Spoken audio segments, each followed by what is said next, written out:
فلسطینی لوگوں کو سمجھاتا تھا کہ زمین مت بیچو، یہ زمین خریدی نہیں جا رہی ہے، یہ تمہاری زندگی، تمہاری آزادی چھینی جائے، تم سمجھو۔ اگر وہ حماس آتنکوادی ہے، میں بھارت کی گودی میڈیا اور تمام لوگوں سے کہنا چاہتا ہوں، پھر گاندھی جی بھی آتنکوادی تھے، پھر چندر شیکھر آزاد بھی آتنکوادی تھے، پھر بھگت سنگھ بھی آتنکوادی تھے، پھر محمد علی جوہر بھی آتنکوادی تھے، جنگ آزادی کے تمام سورما آتنکوادی تھے۔ کہیے نا آپ ان سب کو آتنکوادی، جنگل ہزار آتنکواد کرے، وہ کبھی آتنکوادی نہیں ہوتا۔ ہم آہ بھی کرتے ہیں تو ہو جاتے ہیں بدنام، وہ قتل بھی کرتے ہیں تو چرچا نہیں ہوتا۔ کہ اسرائیل کی حکومت کی پالیسیوں کے ہم خلاف ہیں۔ ابھی حال میں ساری دنیا نے دیکھا کہ لاکھوں اسرائیلی سڑکوں پر جلوس نکال رہے تھے۔ کیا آزادی کی لڑائی میں قربانیاں نہیں دینی پڑتی؟ کیا آزادی کی لڑائی میں پھانسی کے پھندے نہیں چومنے پڑتے؟ کیا آزادی کی لڑائی میں کالا پانی اور جیل کی سزا نہیں ہوتی؟ تو اس طرح باقاعدہ انڈائریکٹلی سعودی عربیہ نے اسرائیل کو تسلیم کر لیا تھا۔ یہ میں بہت بڑی بات کہہ رہا ہوں۔ یہ بات پہلے سعودی عرب نہیں کہہ رہا تھا کچھ دنوں سے، جی، لیکن سعودی عرب کو نظر آ گئے دن میں تارے، سعودی حکومت کو نظر آ گیا کہ یہ ہو کیا رہا، یہ ہو کیا گیا۔ جب اسرائیل جیسی بہت بڑی طاقت کا یہ حشر کیا حماس والوں نے، تو ہم تو شہزادے لوگ ہیں۔ ملت ٹائمز میں خوش آمدید۔ میرے ساتھ بات چیت کے لیے موجود ہے معروف عالم دین مولانا خلیل الرحمان سجاد نعمانی صاحب۔ فلسطین اور اسرائیل کے درمیان ایک مرتبہ پھر جنگ شروع ہو گئی ہے، اور تاریخ میں پہلی مرتبہ فلسطین نے بہت مضبوطی کے ساتھ اسرائیل میں داخل ہو کر حملہ کیا ہے، 40 کلومیٹر کے ایریا کا کنٹرول حاصل کر لیا ہے، اور اس لیے پوری دنیا کو یقین نہیں ہو رہا ہے کہ حماس کے پاس اتنی طاقت اچانک کہاں سے آ گئی، یہ سب کیسے ہوا، کیونکہ 75 سالوں کی تاریخ میں ایسا پہلی بار ہوا ہے۔ مولانا سجاد نعمانی سے اسی مدعے پر بات چیت کریں گے، کیونکہ مولانا کا مشرق وسطیٰ کا گہرا مطالعہ ہے، پوری پکڑ ہے۔ اس کے علاوہ جو قوم یہود کی تاریخ ہے، فلسطین کی تاریخ ہے، اور مذہب سے اس خطے کا لگاؤ رہا ہے، تعلق ہے، ان سب معاملوں پر بھی ہم مولانا سے معلومات لیں گے، جاننے کی کوشش کریں گے۔ مولانا بہت شکریہ، آپ سفر میں ہیں اور آپ نے وقت نکالا۔ اور یہ جو پورا ہوا ہے کہ جس طرح کل حماس نے اسرائیل پر حملہ کیا، اور اب تک کی خبر کے مطابق 350 اسرائیلیوں کی ہلاکت ہو گئی ہے، 2000 سے زیادہ زخمی ہیں، قیدی بنا لیا انہوں نے، تو اچانک حماس کے پاس اپنی طاقت کہاں سے آئی، یہ سب کیسے ہوا اور اس کا اثر کیا پڑے گا؟ بسم اللہ الرحمن الرحیم۔ پہلی بات تو یہ کہ یہ طاقت اچانک نہیں آئی ہے، یہ 50-60 سال کی شب و روز کی محنت اور زبردست جانی اور مالی قربانیوں کے بعد آئی۔ آپ جانتے ہیں کہ حماس جو ہے وہ حرکت المقاومت الاسلامیہ، جی، یہ اسرائیلی دہشت گردی کا مقابلہ کرنے اور جنگ آزادی لڑنے والی ایک تحریک کا نام ہے، جس کو شروع کیا تھا شیخ احمد یاسین نامی ایک شخص نے، جو جسمانی طور پر آپ کو حیرت ہوگی کہ مفلوج تھے، ویل چیئر پر چلتے تھے، مگر روحانی طاقت غیر معمولی اللہ نے ان کو دی تھی، اور نوجوانوں سے محبت، نوجوانوں سے پیار اور محبت کے ذریعے نوجوانوں کو زندگی کا شعور سکھانا، سلیقہ سکھانا۔ ورنہ فلسطینی نوجوان اس حد تک بے راہ رو ہو چکے تھے، اور ان کو بے راہ رو کیا گیا تھا تاکہ یہ کبھی بھی کچھ مقابلے کی سوچ بھی نہ سکے۔ یعنی میں ان لفظوں کھل کر شاید بیان بھی نہیں کر سکتا کہ فلسطینی نوجوانوں کا کیریکٹر کیا ہو گیا تھا۔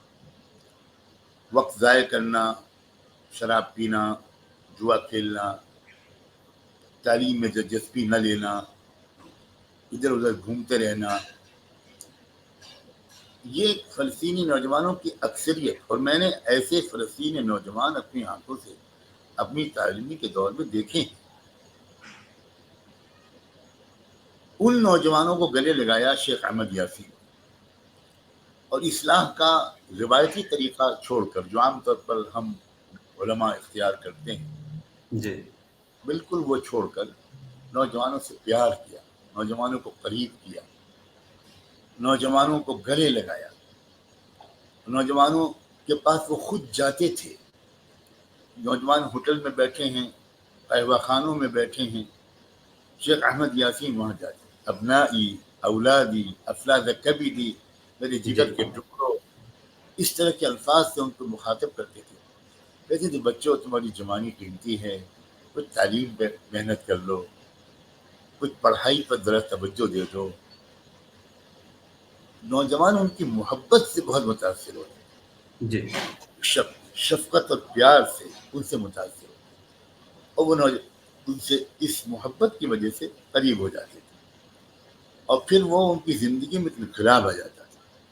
اب وہ نوجوانوں کا رات میں وقت پر سونا، صبح کو جلدی اٹھنا، نمازوں کی پابندی کرنا، اپنے ماں باپ کی خدمت کرنا، اپنی بہنوں کی عزت کرنا، اپنی زندگی کا احترام کرنا، اپنے وقت کا صحیح استعمال کرنا، یہ چیزیں نوجوانوں کے اندر آنی شروع ہوئی.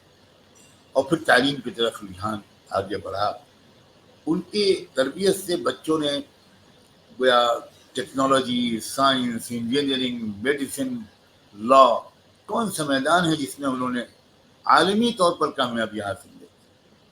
اور پھر اہل ثروت کو متوجہ کرتے تھے جن کو اللہ نے 4 پیسے دیے تھے کہ آپ ایک بچے کو اسپانسر کر دیں، 2 بچوں کو اسپانسر کر دیں، یہ بچے یورپ جا کر، اسٹیٹس آف امریکہ جا کر، آسٹریلیا جا کر اعلیٰ تعلیم حاصل کریں. تو یہ نوجوانوں نے باہر تعلیم حاصل کرنی شروع کی، لیکن پختہ تربیت کی وجہ سے انہوں نے مغرب سے اچھی چیزوں کو لیا، اور مغرب کی جو بری چیزیں آلریڈی ان کے پاس پہلے تھیں وہ چھوڑ چکے تھے، وہ ان سے دور رہے.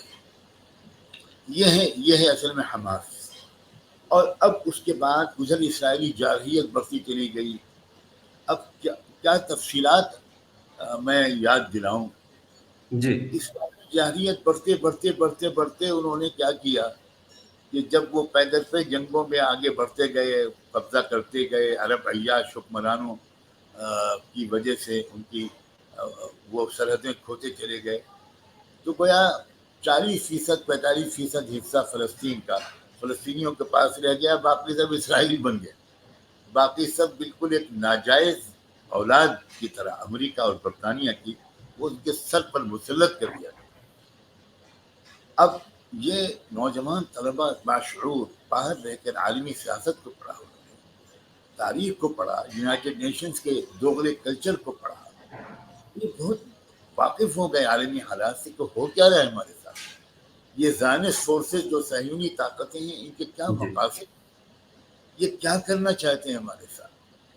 ادھر یہ بھی ہوا کہ فلسطین کے لوگوں نے جو بہت غریب تھے، بیکورڈ تھے، اور یہ خلافت عثمانیہ کا ایک بہت بڑا قصور ہے. خلافت عثمانیہ نے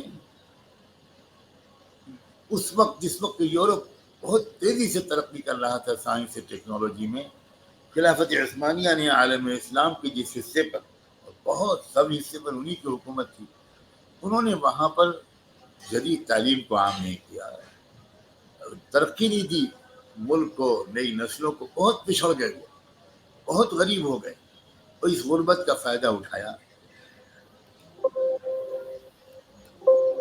اب ہٹلر کی جو مار پڑی یہودیوں پر، جس کے بارے میں بہت سے محققین کا یہ ایک کہنا ہے، میں اس وقت اس بحث میں تو زیادہ وقت نہیں لوں گا، کہ دراصل یہودیوں کو اتنا پٹوایا گیا تھا کہ جی یورپ کو چھوڑ کر وہ اپنے وطن کے نام پر فلسطین ہجرت کرنے پر آمادہ ہو جائے. ورنہ یہودی چندہ دینے پر تیار تھے، لیکن چھوڑ کر آنا بہت مشکل تھا.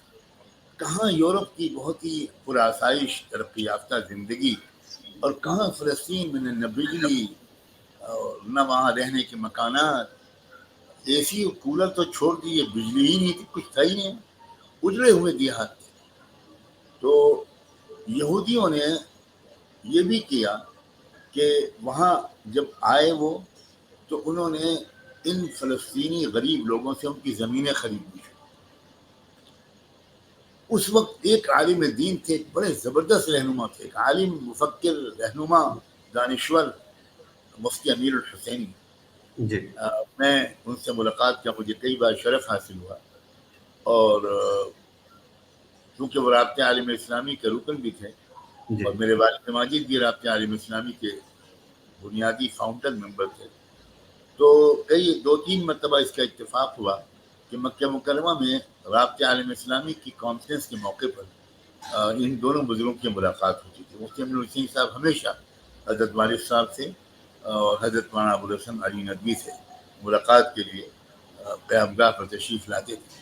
اب میں ایک نوجوان طالب علم تھا، اس وقت مدینہ منورہ کی یونیورسٹی میں پڑھتا تھا، تو میں مفتی امیر الحسینی کی خدمت کے لیے ان کے کمرے جاتا تھا، گھنٹوں ان سے حالات سنتا تھا۔ تو خلاصہ اس کا یہ ہے کہ وہ رو رو کر بیان کرتے تھے کہ میں پیدل چلتا تھا، سائیکل پر چلتا تھا، خچر پر سوار ہو کر جاتا تھا، دیہات جاتا تھا، اور فلسطینی لوگوں کو سمجھاتا تھا کہ زمین مت بیچو، یہ زمین خریدی نہیں جا رہی ہے، یہ تمہاری زندگی، تمہاری آزادی چھینی جائے، تم سمجھو، تھوڑے صبر کرو، محنت کر کے آگے ترقی کرو۔ لیکن ظاہر ہے کہ مال کی محبت، مال کی لالچ، ایمان کی کمزوری جو آج ہم سب کے ساتھ ہے اور پوری ملت اسلامیہ اس کا شکار ہے، تو بہت سے لوگوں نے، اکثر لوگوں نے ان کی بات نہیں سنی، اور اپنی زمین بیچ کر وہ یہ بھی کہتے تھے کہ ہم تم کو زمین کی دگنی تگنی چوگنی قیمت دیں گے، اور تم کو امریکہ آسٹریلیا وغیرہ کا ویزا دیں گے، وہاں تم کو سیٹل کریں گے، تم وہاں چلے جاؤ، یہاں مت رہو۔ اس طرح یہ اسرائیل بسا۔ تو اب وہ بڑھتے چلے گئے، پھر جنگوں کے ذریعے، پھر وہ 1967 کی جنگ، اس سے پہلے 1948 کی جنگ، 48 کی جنگ میں تو یہ ہوا تھا کہ مسلمان مجاہدین نے ان کو پیچھے دھکیل دیا تھا، لیکن امریکہ بیچ میں آ گیا۔ پھر 73 جو میں نے اپنے شعور کے زمانہ تھا میرا، 48 میں تو میں پیدا بھی نہیں ہوا تھا، 73 کی جنگ، اور اتفاق سے ہوا یہ کہ 73 کی جنگ ہوئی تو جون میں، اور میں گیا اکتوبر میں سعودی عربیہ تعلیم حاصل کرنے کے لیے، جی تو مجھے بہت قریب سے وہاں کے حالات کو جاننے کا موقع ملا۔ تو اس وقت بھی میں نے یہ بات بہت تفصیل سے اپنے فلسطینی دوستوں سے اور اساتذہ سے یہ سنی کہ اس وقت 73 میں بھی یہی ہوا تھا۔ 73 کی جنگ اکتوبر میں ہوئی تھی۔ اکتوبر میں، اکتوبر ہاں، آج کل وہ ایک پوسٹر بھی وائرل کیا جا رہا ہے کہ 1973 کی جنگ بھی اکتوبر میں ہوئی تھی، اور کامیابی ملی تھی مصر اور اردن کی فوج کو، اور یہ دوبارہ اکتوبر 2023 ہے۔ تو اس وقت بھی کون سے تھے وہ مصر کے فوجی، کون سے تھے اردن کے فوجی، کون سے تھے؟ وہ تھے جنہوں نے تربیت پائی تھی، ایک دینی تربیت، ایک مذہبی، اور ان کے اندر قومی غیرت تھی، اور وہ شوق شہادت سے سرشار تھے، وہ کوئی لالچی لوگ نہیں تھے۔ تو ایسے لوگ جب میدان میں اترتے ہیں تو بڑی بڑی جو ترقی یافتہ حریف فوجیں ہوتی ہیں ان کے قدم اکھڑ جاتے ہیں۔ ایمان کی طاقت، عزم و ارادے کی طاقت، اس سے بڑی دنیا کی کوئی نیوکلیئر طاقت بھی نہیں ہو سکتی۔ تو اس وقت بھی یہ ہوا، امریکہ آ گیا، اور امریکہ کی جی فوجیں آ گئیں، امریکہ کے ہیلی کاپٹروں نے بمباری شروع کر دی، تو اس وقت وہ فتح رک گئی۔ خیر بہرحال وہ لوگ اپنی تربیت، میں تو صرف یہ تفصیل بیان کرنے لگا آپ کے ناظرین کے لیے کہ جی حماس سے واقف نہیں ہے لوگ ان کو آتنکوادی تنظیم کہہ رہے ہیں۔ حیرت ہوتی ہے، یعنی جھوٹ کی بھی کوئی لمٹ ہوتی ہے۔ اگر وہ حماس آتنکوادی ہے، میں بھارت کی گودی میڈیا اور تمام لوگوں سے کہنا چاہتا ہوں، پھر گاندھی جی بھی آتنکوادی تھے، پھر چندرشیکھر آزاد بھی آتنکوادی تھے، پھر بھگت سنگھ بھی آتنکوادی تھے، پھر محمد علی جوہر بھی آتنکوادی تھے، جنگ آزادی کے تمام سورما آتنکوادی تھے۔ کہیے نا آپ ان بہت سب کو آتنکوادی۔ بہت بڑا جملہ آپ کہہ رہے ہیں کہ سب آتنکوادی تھے۔ یہ تو مجاہدین بالکل، آزادی تھے، فریڈم فائٹر تھے، دیش کی یہ آزادی مجاہدین کے لیے انہوں نے آزادی تھے۔ انگریزوں سے جنگ کی میں تھی۔ پوچھنا چاہتا ہوں، اگر جب یہ مجاہدین آزادی تھے تو حماس والے کیوں مجاہدین آزادی؟ مجھے سمجھائیں کوئی، وہ کیا کر رہے ہیں؟ وہ کسی دوسرے ملک پر حملہ کر رہے ہیں، وہ اپنی زمین چھینی ہوئی واپس لینا چاہ رہے ہیں، وہ اپنی زمین آزاد کرانا چاہ رہے ہیں، وہ اپنے چھینے ہوئے حقوق واپس لینا چاہ رہے ہیں، وہ دوسرے ملک پر حملہ نہیں کر رہے ہیں۔ یہ بالکل غلط قسم کی تعبیر ہے کہ انہوں نے حملہ کر دیا۔ وہ جنگ آزادی لڑ رہے ہیں، ان کی زمین جو چھینی گئی وہ اپنی زمین واپس لینا چاہ رہے ہیں۔ آپ سوچئے مثلا کوئی بھی ملک، اگر چائنا نے